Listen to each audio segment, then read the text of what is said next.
Did you know that the ancient philosophers held this belief that every human is set on a quest?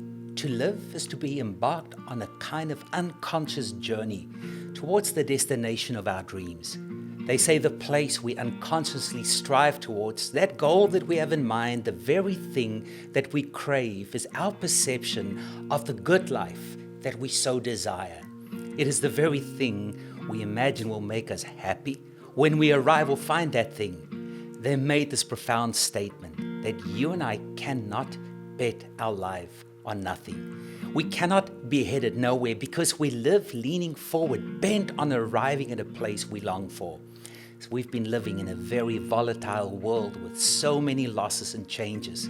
We are told by sociologists that the impact on the human soul is utter exhaustion that manifests itself through apathy.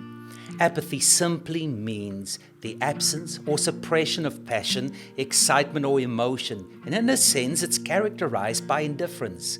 What makes apathy so insidious and dangerous is that it's so costly, because people die an early death because of their apathy caring for their bodies. Friendship dissolves, marriages breaks down, and vital spiritual connections are lost.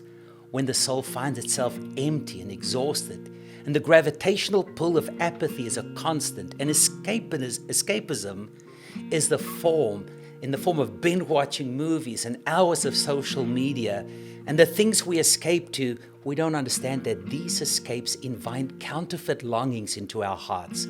We are covertly and consistently formed by a culture fashioned in shallowness that anchors what our hearts long for. That is why Proverbs 4:23 says, "Watch over your hearts with all diligence, because from it flows the springs and forces of life." We are what we love. Our loves and longings are at the core of our identity and the wellspring from which our actions, behavior flow. This quest ultimately is for our love, because where our love is, where we will go. In the book of Philippians 1 verse 9, Paul prays a very specific prayer. Here is what Paul prayed. He says, "I pray for you that the Father may give you love and grow your love, so that in wisdom insight you may examine and determine what is best at all times.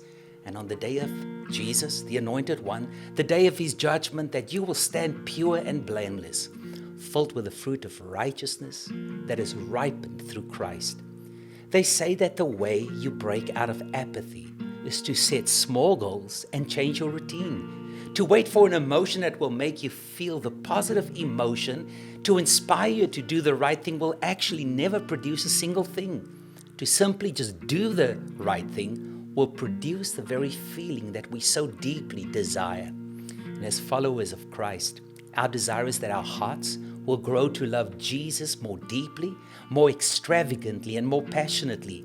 And since we cannot produce that in ourselves, we are taking the next 3 weeks to embody the ways of Jesus through 6 spiritual practices of 3 days focused on each. These spiritual practices, I believe, will put us in proximity for God to anchor our hearts with His love. Let's go on this journey together. Week 1, we will start with a spiritual practice of silence and solitude, and the practice of simplicity and slowing down. The second week, we will engage the practice of fasting and prayer and emotional health through practicing forgiving ourselves and others.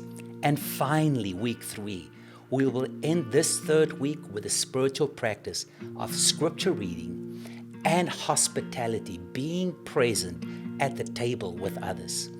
As you return to this website, you will find more resources to the why and the how of each of these practices. And I believe that no eye has seen or ear has heard what God has in store for each and every one of us. May this journey impact the love of our hearts in a brand new way.